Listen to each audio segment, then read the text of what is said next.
ಎಲ್ಲರಿಗೂ ನಮಸ್ಕಾರ. ನಾವು ಈ ದಿನ ಗುರು ಶಿಷ್ಯರ ಸಂಬಂಧದ ಬಗ್ಗೆ ಮಾತಾಡೋಣ. ಒಂದು ಸಂಬಂಧ ಗಟ್ಟಿಯಾಗಬೇಕು ಅಂದರೆ ನಂಬಿಕೆ ಬಹಳ ಮುಖ್ಯ.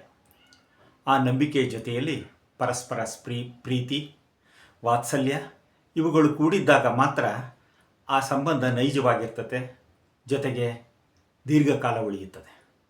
ಇಂತಹ ಸಂಬಂಧಗಳಲ್ಲಿ ಗುರು ಶಿಷ್ಯರ ಸಂಬಂಧ ನಮ್ಮ ಭಾರತೀಯ ಪರಂಪರೆಯಲ್ಲಿ ಬಹಳ ಮಹತ್ವಪೂರ್ಣವಾದದ್ದು. ನಾವು ಆಗಲೇ ಹೇಳ್ದಂಗೆ ಸಂಬಂಧ ಗಟ್ಟಿಯಾಗಬೇಕು ಅಂದರೆ ನಂಬಿಕೆ ಇರಬೇಕು. ನಂಬಿಕೆ ಇಲ್ಲ ಅಂದರೆ ಆ ಸಂಬಂಧಕ್ಕೆ ಯಾವುದೇ ಬೆಲೆ ಇರೋದಿಲ್ಲ. ಹಿಂದೆ ದೌಮ್ಯ ಎಂಬ ಋಷಿಗಳಿದ್ದರು. ಆ ದೌಮ್ಯ ಋಷಿಗಳ ಆಶ್ರಮದಲ್ಲಿ ನೂರಾರು ವಿದ್ಯಾರ್ಥಿಗಳು ಪಾಠ ಕಲಿತಾ ಇದ್ದರು. ಪಾಠ ಕಲಿತಾ ಇದ್ದಂಥ ನೂರಾರು ವಿದ್ಯಾರ್ಥಿಗಳಲ್ಲಿ ಉದ್ದಾಲಕ ಎಂಬುವಂತಹ ವಿದ್ಯಾರ್ಥಿಯು ಕೂಡ ಒಬ್ಬ. ಅವನನ್ನು ಅರುಣಿ ಎಂಬಂತಹ ಹೆಸರಿನಿಂದಲೂ ಕರೀತಾ ಇದ್ದರು. ಉದ್ದಾಲಕ ಬಹಳ ಪ್ರೀತಿ ಪಾತ್ರನಾದಂತಹ ವಿದ್ಯಾರ್ಥಿ.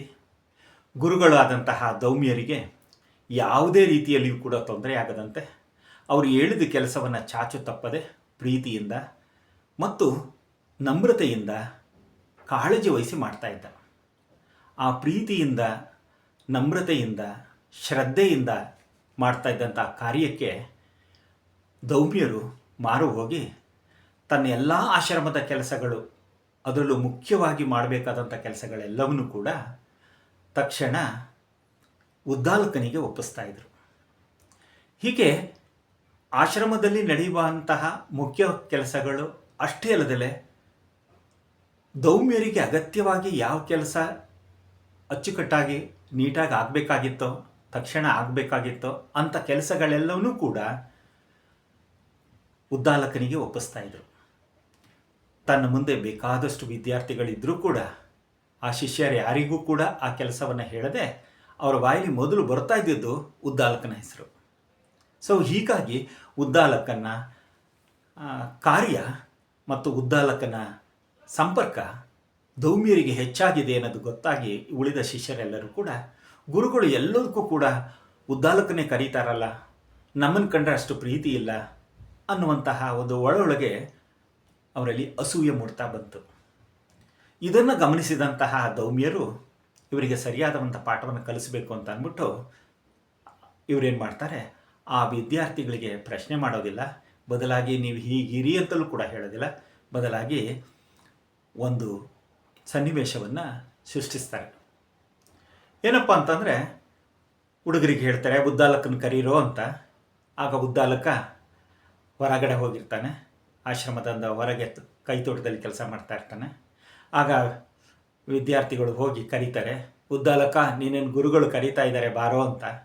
ಆಗ ಆ ಉದ್ದಾಲಕ ಬರ್ತಾನೆ, ಬಂದು ಗುರುಗಳನ್ನು ಕೇಳ್ತಾನೆ, ಗುರುಗಳೇ ನನ್ನನ್ನು ಯಾಕೆ ಕರೆದ್ರಿ ಅಂತ. ಆಗ ಗುರುಗಳು ಉದ್ದಾಲಕನಿಗೆ ಹೇಳ್ತಾರೆ ಎಲ್ಲ ವಿದ್ಯಾರ್ಥಿಗಳ ಎದುರುಗಡೆ, ನೋಡು ಉದ್ದಾಲಕ, ಮೇಗಲೆ ಗದ್ದೆ ಮಡಬಾಯಿಲಿ ನೀರು ಹೋಗ್ತಾ ಇದೆ, ಅದನ್ನು ಒಂದು ತೊಟ್ಟು ನೀರು ಕೂಡ ಮೇಗಲೆ ಗದ್ದೆಯಿಂದ ಕೆಳಗೆ ಗದ್ದೆಗೆ ಬೀಳದಂತೆ ಅದನ್ನು ಕಟ್ಟಿಬಿಟ್ಟು ಬಾರಪ್ಪ ಅಂತ ಹೇಳ್ತಾರೆ. ಇಲ್ಲಿ ಮಡಬಾಯಿ ಅಂದರೆ ಗದ್ದೆ ಬದುವಿನಲ್ಲಿ ಮೇಲಿನ ಗದ್ದೆಯಿಂದ ಕೆಳಗಿನ ಗದ್ದೆಗೆ ನೀರು ಹೋಗಲಿಕ್ಕೆ ಜಾಗ ಮಾಡಿರ್ತಾರಲ್ಲ, ಕಾಲುವೆ ಹಾಗೆ, ಅದನ್ನು ಮಡಬಾಯಿ ಅಂತ ಕರೀತಾರೆ. ಸೊ ಇಲ್ಲಿ ಮಡಬಾಯಿಯನ್ನು ಕಟ್ಟಿ ಬಾ ಅಂತ ಹೇಳಿದಾಗ ಈ ಉದ್ದಾಲಕ ಏನು ಮಾಡ್ತಾನೆ, ಒಂದು ಚೂರು ಕೂಡ ತನ್ನ ಸಹಾಯಕ್ಕೆ ಬೇರೆ ಯಾರನ್ನೂ ಕರೀದಲೆ ಗುದ್ಲಿಯನ್ನು ತಗೊಂಡು ಸೀದಾ ಹೋಗ್ತಾನೆ. ಗದ್ದೆ ಬದು ನೀರು ಹೋಗ್ತಾ ಇರ್ತತೆ, ಮಡಬಾಯಿ ಕಟ್ಟಕ್ಕೆ ಪ್ರಯತ್ನ ಪಡ್ತಾನೆ. ಕಟ್ಟಿದ, ಮಣ್ಣು ಹಾಕಿದ, ಆದರೆ ಆ ಮಣ್ಣು ಮತ್ತೆ ಕೊರ್ಕೊಂಡೋಯ್ತು.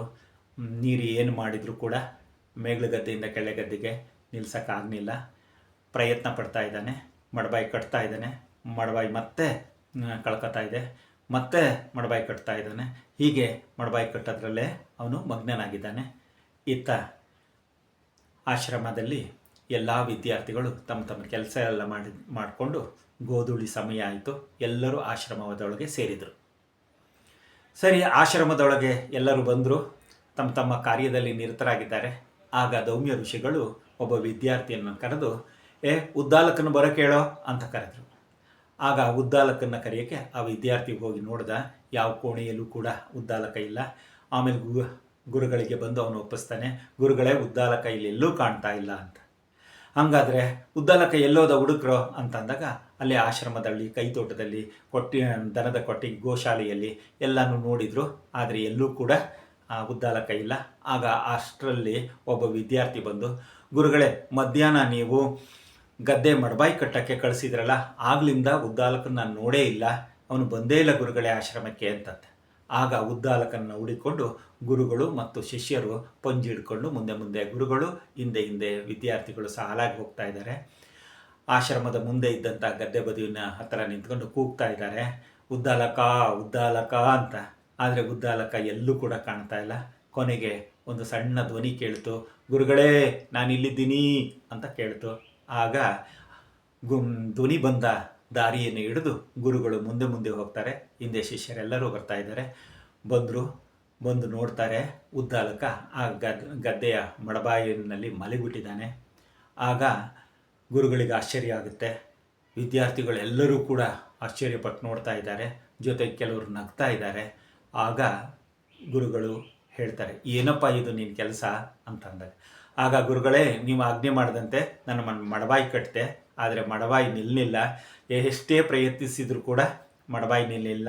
ನೀವೊಂದು ಆಜ್ಞೆ ಮಾಡಿದರೆ, ಒಂದು ತೊಟ್ಟು ನೀರು ಮೇಲ್ಗದ್ದೆಯಿಂದ ಕೆಳಗದ್ದೆಗೆ ನೀರು ಬರಬಾರ್ದು, ಹಾಗೆ ನೀನು ಕಟ್ಟಿಬಾ ಅಂತ ಹೇಳಿದರೆ, ನಾನು ಪ್ರಯತ್ನ ಪಟ್ಟರೂ ಕೂಡ ಆಗಲಿಲ್ಲ. ಅದಕ್ಕಾಗಿ ನಾನು ಒಂದು ತೊಟ್ಟು ನೀರು ಹೋಗದಂತೆ ನಾನು ಈ ರೀತಿ ಮಲಗಿದ್ದೀನಿ ಗುರುಗಳೇ ಅಂತ ಕೇಳ್ತಾನೆ. ಆಗ ಆ ಗುರುಗಳು ಅವನ ಶ್ರದ್ಧಾ ಕಾರ್ಯವನ್ನು ನೋಡಿ ಅವನನ್ನು ಕೈ ಹಿಡಿದು ಮೇಲೆತ್ತಿ ಎದ್ದೇಳೋ ಮೇಲೆ ಅಂತ ಕೈ ಹಿಡಿದು ಮೇಲೆತ್ತುತ್ತಾರೆ. ಆಗ ಎದ್ದು ನಿಂತಾಗ ಹೇಳ್ತಾರೆ, ನೋಡಿ ವಿದ್ಯಾರ್ಥಿಗಳೇ, ನಾವೆಲ್ಲರೂ, ನಾನು ಅಷ್ಟೇ ಅಲ್ಲದೆ ನಿಮ್ಮನ್ನೆಲ್ಲರನ್ನೂ ಪ್ರೀತಿಸ್ತೀನಿ, ನಿಮ್ಮನ್ನೆಲ್ಲರನ್ನೂ ಕೂಡ ನಾನು ಎಲ್ಲರನ್ನೂ ಏಕ ರೀತಿಯಲ್ಲೇ ನೋಡ್ತೀನಿ. ಆದರೆ ನೀವು ಮಾತ್ರ ಯಾಕೆ ಉದ್ದಾಲಕನ ಮೇಲೆ ಅಸೂಯೆ ಪಡ್ತಾ ಇದ್ದೀರಿ ಅಂದರೆ, ನಾನು ಉದ್ದಾಲಕನನ್ನು ಜಾಸ್ತಿ ಕರೀತಾ ಇದ್ದೆ, ಎಲ್ಲ ಕೆಲಸವನ್ನು ಅವನಿಗೆ ಒಪ್ಪಿಸ್ತಾ ಇದ್ದೆ ಅಂತ ತಾನೇ ನೀವು ಅಸೂಯೆ ಪಡ್ತಾ ಇದ್ದಿದ್ದು. ಆದರೆ ಯಾಕೆ ನಾನು ಅವನನ್ನು ಇಷ್ಟಪಡ್ತಾ ಇದ್ದೆ, ಯಾಕೆ ಅವನಿಗೆ ನಾನು ಕೆಲಸವನ್ನು ಹೇಳ್ತಾ ಇದ್ದೆ ಅಂದರೆ ಈ ಕಾರಣಕ್ಕಾಗಿ. ಯಾಕೆ ಅಂದರೆ ಆತ ನಾವು ವಹಿಸಿದಂಥ ಕೆಲಸವನ್ನು ಶ್ರದ್ಧೆಯಿಂದ ಮಾಡ್ತಾ ಇದ್ದ. ಆ ಕಾರ್ಯದಲ್ಲಿ ಯಾವುದೇ ರೀತಿಯಾದಂಥ ತಡ ಮಾಡದೆ ಆ ಕಾರ್ಯವನ್ನು ಮುಗಿಸ್ತಾ ಇದ್ದ. ಆ ಕಾರಣದಿಂದ ಅವನಿಗೆ ನಾನು ಎಲ್ಲ ಕೆಲಸಗಳನ್ನು ಹೇಳ್ತಾ ಇದ್ದೆ. ಅಕಸ್ಮಾತ್ ಏನಾದರೂ ಕೂಡ ನೀವ್ಯಾರಾದರೂ ಬಂದಿದ್ದರೂ ಕೂಡ ಪ್ರಯತ್ನ ಪಟ್ಟು ನೀವು ವಾಪಸ್ ಮನೆಗೆ, ಆಶ್ರಮಕ್ಕೆ ಬರ್ತಾ ಇದ್ರೆ ಹೊರತು ನೀವು ಈ ರೀತಿ ಉದ್ದಾಲಕನಂತೆ ನಾನು ಹೇಳಿದಂಥ ಕಾರ್ಯವನ್ನು ನಿರ್ವಹಿಸ್ತಾ ಇದ್ದಿಲ್ಲ. ಆ ಕಾರಣದಿಂದ ಈ ಉದ್ದಾಲಕನ ಕಂಡರೆ ನಾನು ಹೆಚ್ಚು ಕೆಲಸಗಳನ್ನು ಅಥವಾ ಯಾವುದೇ ಕೆಲಸವನ್ನಾದರೂ ಕೂಡ ಅವನಿಗೆ ಹೇಳಲಿಕ್ಕೆ ನಾನು ಮುಂದಾಗ್ತಾ ಇದ್ದೆ ವಿದ್ಯಾರ್ಥಿಗಳೇ ಅಂತ ಹೇಳ್ತಾರೆ. ಆಗ ಆ ವಿದ್ಯಾರ್ಥಿಗಳಿಗೆಲ್ಲರಿಗೂ ಕೂಡ ಉದ್ದಾಲಕನ ಒಂದು ಕೆಲಸ ಕಾರ್ಯಗಳನ್ನು ನೋಡಿ, ಅವತ್ತಿನ ಅವನ ಶ್ರದ್ಧೆಯ ಕಾರ್ಯವನ್ನು ನೋಡಿ ಎಲ್ಲರಿಗೂ ಕೂಡ ಮನವರಿಕೆ ಆಗ್ತದೆ. ಮತ್ತು ಎಲ್ಲರೂ ಕೂಡ ಉದ್ದಾಲಕನಲ್ಲಿ ಮತ್ತು ಗುರುಗಳಲ್ಲಿ ಕ್ಷಮೆಯನ್ನು ಕೇಳಿ ಅವರು ಹೊರಡ್ತಾರೆ. ಹೀಗೆ ಮಕ್ಕಳೆಲ್ಲರೂ ಕೂಡ ಹೀಗೆ ಒಂದು ಅಸೂಯೆಯಿಂದ ಅಸೂಯೆ ಇಲ್ಲದೆ ಬದುಕುವಂತಹ ಒಂದು ಪರಿಪಾಠವನ್ನು ಮತ್ತು ಒಂದು ಸನ್ನಿವೇಶವನ್ನು ಸೃಷ್ಟಿಸಿಕೊಟ್ಟವರು ದೌಮ್ಯ ಋಷಿಗಳು. ಇಲ್ಲಿ ಗುರು ಶಿಷ್ಯರ ಸಂಬಂಧ ಹೇಗಿರಬೇಕು ಅಂದರೆ ಹೀಗೆ, ಗುರು ಹೇಳಿದಂಥ ಮಾತನ್ನು ಚಾಚು ತಪ್ಪದೆ ಕಾರ್ಯದಲ್ಲಿ ನಿರ್ವಹಿಸಬೇಕು. ಆದರೆ ಆ ಕಾರ್ಯದಲ್ಲಿ ನಾವು ತೊಡಗಿಕೊಂಡಾಗ ನಮಗೇನಾದರೂ ಆಗುತ್ತೆ ಅಥವಾ ಮುಂದೆ ಏನಾಗ್ಬೋದು, ಅದಕ್ಕೆ ಸಂಬಂಧಪಟ್ಟಂತೆ ಅನಾಹುತಗಳು ಅಥವಾ ಒಳ್ಳೆಯದೋ ಕೆಟ್ಟದ್ದೋ ಇದಕ್ಕೆಲ್ಲದಕ್ಕೂ ಕೂಡ ಗುರುಗಳು ನಮಗೆ ಕಾರಣರಾಗಿರ್ತಾರೆ, ನಮ್ಮನ್ನು ಕಾಪಾಡ್ತಾರೆ ಅನ್ನುವ ನಂಬಿಕೆ ಆ ಶಿಷ್ಯನಿಗಿರಬೇಕು. ಹೀಗೆ ದೌಮ್ಯರು ಮತ್ತು ಉದ್ದಾಲಕನ ನಡುವೆ ಇದ್ದಂತಹ ಈ ಸಂಬಂಧ ಇವತ್ತಿಗೂ ಕೂಡ ಹಸರಾಗಿದೆ. ಇಂತಹ ಸಂಬಂಧವನ್ನು ನಾವೆಲ್ಲರೂ ಉಳಿಸ್ಕೊಳ್ಳೋಣ ಮತ್ತು ಬೆಳೆಸ್ಕೊಳ್ಳೋಣ ಅಂತ ಹೇಳ್ತಾ ನಿಮ್ಮೆಲ್ಲರಿಗೂ ಕೂಡ ಮತ್ತೊಮ್ಮೆ ನಮಸ್ಕಾರ.